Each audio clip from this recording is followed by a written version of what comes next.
Well, I think it was inevitable, and I think that right through the last 10 days or so, the News International have been operating according to old rules, and they haven't realised the game has changed. The world of media and politics and the relationship between the two has fundamentally changed, I think, and I think will change for the better once the judicial inquiry gets underway and a new system of regulation, hopefully self-regulation, is brought in.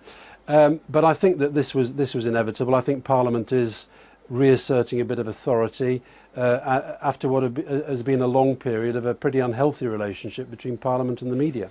It's interesting you say about Parliament reasserting its authority, and it's certainly giving that impression.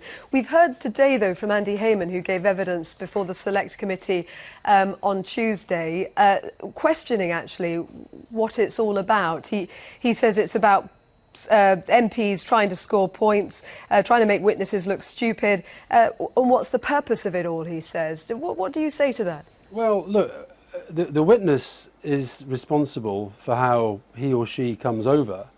And I thought, I didn't see much. I heard a bit of the evidence. I saw John Yates's evidence. I thought the MPs actually conducted themselves well.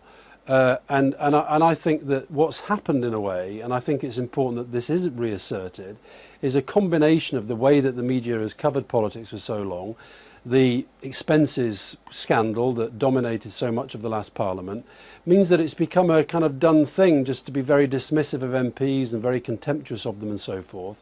And if that's what Mr. Hayman has said, I'd put it into that category. I saw some of the exchanges with him, and I thought the MPs were asking perfectly fair and legitimate questions.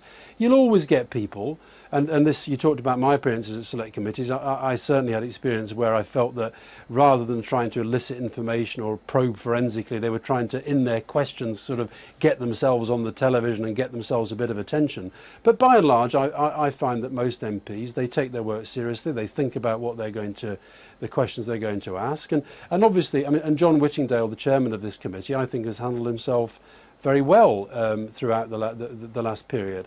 And so I think that people should take it seriously. I think that the Murdochs and Rebecca Brooks should take it very, very seriously, really prepare for it, really think about what they're going to say, but understand that they're facing people who are representing their constituents, many of whom do feel extraordinarily angry and revolted by what's gone on.